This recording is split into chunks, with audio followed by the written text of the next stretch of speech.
Assalamualaikum warahmatullahi wabarakatuh. Di sini kami dari kelompok 1 akan membawakan materi tentang algoritma banker. Di sini anggota-anggota kami adalah saya sendiri, Pramudia Syukur, yang akan bertindak sebagai moderator. Pemateri pertama yakni Siti Fatimah Zahra Namar, yang pemateri kedua Muhammad Gulang Nusantara, dan pemateri ketiga saya sendiri, dan pemateri terakhir Fauzan G. Untuk mengefisienkan waktu, langsung saja kepada pemateri pertama Siti Fatimah Zahra Namar, dipersilakan. Baik, terima kasih moderator. Di sini saya akan membawakan materi apa itu algoritma banker. Algoritma banker dikemukakan oleh Edgar W. Dijkstra dan merupakan sebuah strategi untuk menghindari deadlock. Algoritma ini disebut algoritma banker karena memodelkan banker di kota kecil yang berurusan dengan sekumpulan nasabah yang memohon kredit. Algoritma ini mencegah terjadinya deadlock dengan memutuskan apakah menyetujui atau menunda permintaan sumber daya oleh proses. Ketika sebuah proses meminta sumber daya, maka permintaan tersebut harus diperiksa oleh bankir. Next.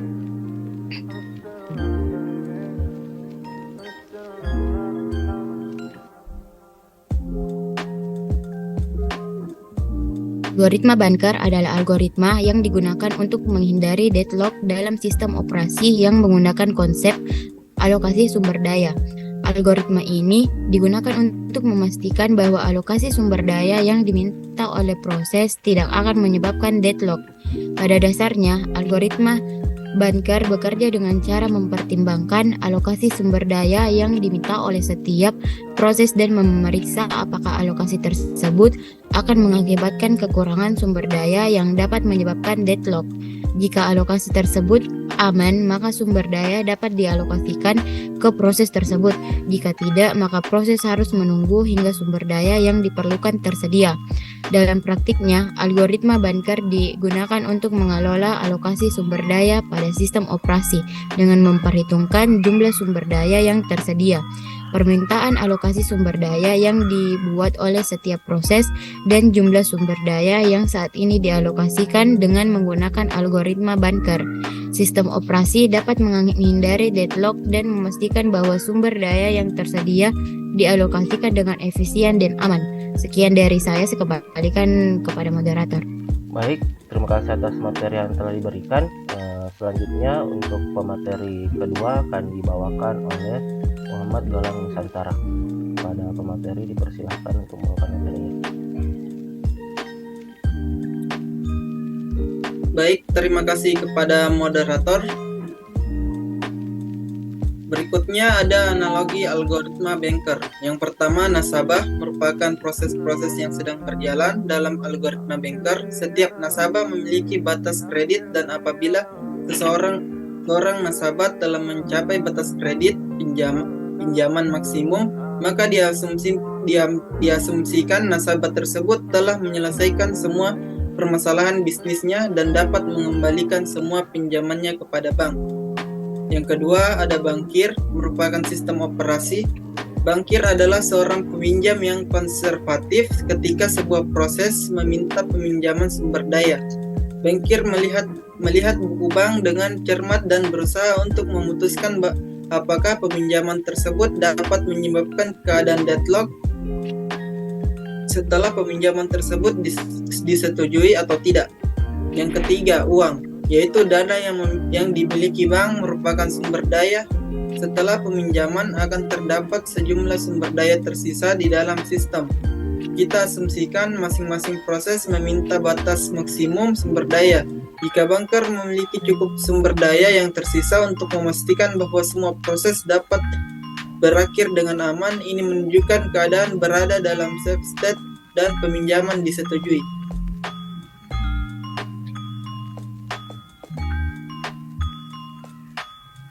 Kelemahan dari algoritma banker adalah setelah peminjaman, bankir tidak dapat menjamin semua proses dapat berakhir dengan semestinya, sehingga terjadi unsafe state. Dalam kasus ini, peminjaman akan ditunda atau diblok hingga peminjaman tidak menyebabkan unsafe state pada sistem. Pada algoritma banker ini, kondisi mutual exclusion hold and wait, dan no preemption diizinkan, dan proses-proses melakukan klaim penggunaan sumber daya yang diperlukan. Proses-proses diizinkan menggenggam sumber daya sambil meminta dan menunggu sumber daya lain. Sementara sumber daya yang sedang digunakan itu tidak diizinkan untuk di-frame oleh proses lain. Next. Kemudian langkah-langkah algoritma Banker. Yang pertama, setiap proses harus menyatakan jumlah maksimum sumber daya yang dibutuhkan, jumlah sumber daya yang saat ini dialokasikan, dan jumlah sumber daya yang tersedia. Yang kedua, algoritma Banker akan memeriksa setiap permintaan alokasi sumber daya yang dibuat oleh proses. Jika alokasi tersebut aman, maka sumber daya akan dialokasikan ke proses tersebut. Jika tidak, maka proses harus menunggu hingga sumber daya yang diperlukan tersedia. Yang ketiga, untuk menentukan apakah alokasi sumber daya aman atau tidak, algoritma Banker akan melakukan simulasi untuk menguji apakah permintaan sumber daya dapat dipenuhi tanpa menyebabkan deadlock. Situasi ini dilakukan dengan menghitung jumlah sumber daya yang tersisa setelah setiap proses memperoleh sumber daya yang diminta. Keempat, jika simulasi menunjukkan bahwa alokasi sumber daya aman, maka sumber daya dapat dialokasikan ke proses tersebut. Jika tidak, maka proses harus menunggu hingga sumber daya yang diperlukan tersedia. Terakhir, setelah sumber daya dialokasikan, algoritma Banker akan memperbarui informasi mengenai jumlah sumber daya yang tersedia dan jumlah sumber daya yang dialokasikan ke setiap proses. Baik, sekian dari saya kembalikan ke moderator. Baik, terima kasih atas materi yang telah diberikan, dan untuk materi selanjutnya akan dibawakan oleh saya sendiri. Di sini saya akan membawakan materi tentang contoh kasus dalam algoritma Banker. Di sini contoh yang pertama yakni banyak Banker algorithm problem. Yang pertama itu ada objek yang terlibat. Yang pertama ada resource, jumlah uang yang dimiliki oleh bank, customer, batas maksimum pemberian kredit, bankir, pemutus kredit. Yang keempat kasir, perantara antara bankir dan customer. Yang kedua storyboard atau ceritanya, ketika customer memohon kredit, maka permohonan kredit tersebut harus diperiksa oleh bankir. Dalam algoritma Banker, setiap customer memiliki batas maksimum kredit, dan apabila seorang customer telah mencapai batas maksimum kredit, maka diasumsikan customer tersebut tidak dapat mendapatkan pinjaman dan hanya dapat mengembalikan semua pinjamannya kepada bank secara bertahap. Ada kalanya seorang customer dapat menyelesaikan semua permasalahan bisnisnya dan mengembalikan semua pinjamannya kepada bank sebelum mencapai batas kredit maksimum. Algoritma Banker terdiri atas algoritma safety dan algoritma resource request. Cara kerja dari masing-masing algoritma tersebut adalah sebagai berikut. Yang pertama, algoritma safety. Set nilai work sama dengan available. Available adalah dana masih tersisa setelah peminjaman. Yang kedua, set nilai finish atau false untuk semua customer. Yang ketiga, cari semua customer yang memiliki needs atau keperluan lebih kecil atau sama dengan nilai work. Besar needs dihitung dengan mengurangkan nilai maksimum resource customer dengan nilai allocation resource customer. Yang keempat, apabila tidak ada lagi customer dengan status needs kurang atau sama dengan work, maka periksa apakah semua finish bernilai true. Apabila semua finish bernilai true atau benar, maka kondisi setelah peminjaman adalah safe. Apabila tidak, maka kondisi setelah peminjaman adalah unsafe. Yang kedua ada algoritma resource request. A. Jika permohonan kredit atau request lebih besar dari sisa resource pada bank atau available, maka permohonan kredit ditunda atau pending. B. Bankir melakukan simulasi peminjaman resource kepada customer di mana available resource pada bank dikurangi dengan besar request. Yang C. Jalankan algoritma safety. D. Apabila algoritma safety menghasilkan keadaan safe, maka permohonan kredit direalisasikan. Apabila algoritma safety menghasilkan keadaan unsafe, maka permohonan kredit ditunda atau pending.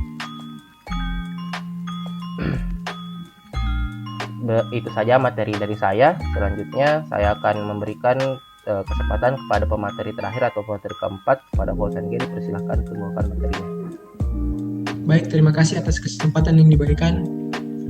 Contoh, terdapat 5 proses P0 sampai P4.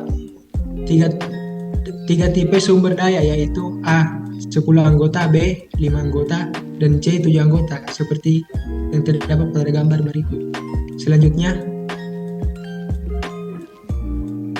algoritma safety pada algoritma Banker. If need kurang dari atau sama dengan available, then execute process. New available sama dengan available plus allocation. Else do not execute, go forward. Selanjutnya, need kurang dari atau sama dengan available. P0 sama dengan 743, kurang dari atau sama dengan 332. P1 sama dengan 122, kurang dari atau sama dengan 332. Execute P1. New available sama dengan available plus allocation. New available sama dengan 332 plus 200 sama dengan 532. P2 600, kurang dari atau sama dengan 532. Do not execute. P2 go forward. P3 sama dengan 011, kurang dari atau sama dengan 532. New available sama dengan 532 plus 211 sama dengan 734. P4 sama dengan 431, kurang dari atau sama dengan 743. New available sama dengan 743 plus 002 sama dengan 745. Memenuhi. P0 743 kurang dari atau sama dengan 745. New available sama dengan 745 plus 010 sama dengan 755.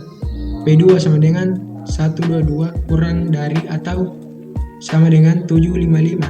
New available sama dengan 755 plus 302 sama dengan 1057.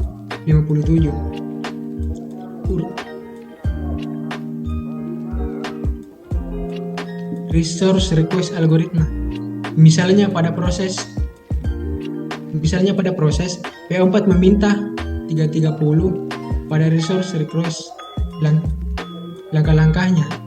Jika ada permintaan pada proses tertentu, maka request dapat diproses dengan syarat: 1. Request kurang dari atau sama dengan need. 2. Request kurang dari atau sama dengan available. 3. Jika 2 syarat di atas terpenuhi, maka available sama dengan available kurang request. Allocation sama dengan allocation plus request. Need sama dengan need kurang request. 4. Periksa safety state dengan algoritma safety. Misalkan pada table proses P1 ada permintaan penambahan sumber daya 1,0,2. 1. Request kurang dari atau sama dengan need 102, kurang dari atau sama dengan 122. 2. Request kurang dari atau sama dengan available 102, kurang dari atau sama dengan 332.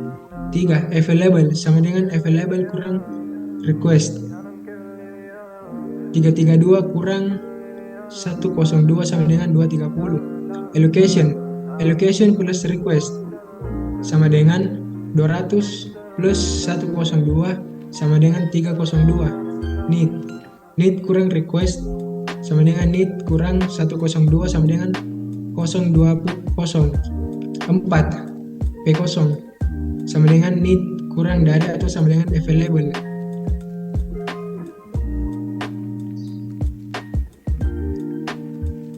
P0 sama dengan need kurang dari atau sama dengan available.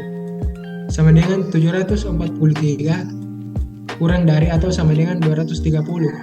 Tidak dapat diproses, lanjut ke proses selanjutnya. P1 sama dengan 020 kurang dari atau sama dengan 230. P1 dapat diproses. New available sama dengan available plus allocation. New available sama dengan 230 plus 302 sama dengan 532. P2 sama dengan 600 kurang dari atau sama dengan 532.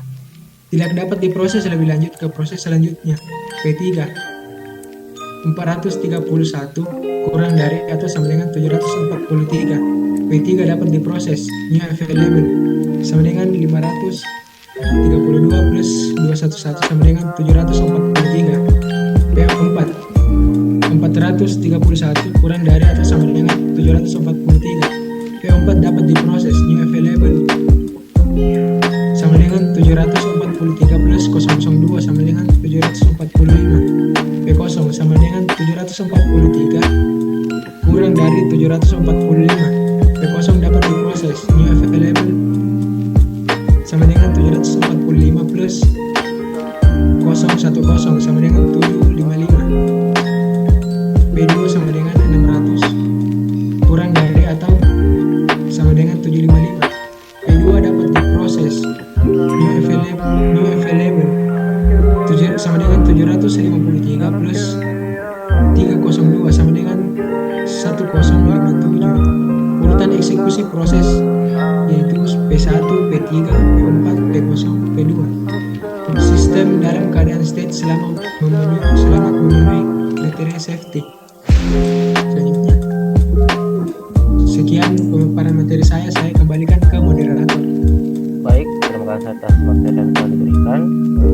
Itu saja materi dari kelompok kami. Apabila ada kesalahan kata mohon dimaafkan. Saya Pramudia Syukur mewakili kelompok 1. Kami mohon diri. Terima kasih. Assalamualaikum warahmatullahi wabarakatuh.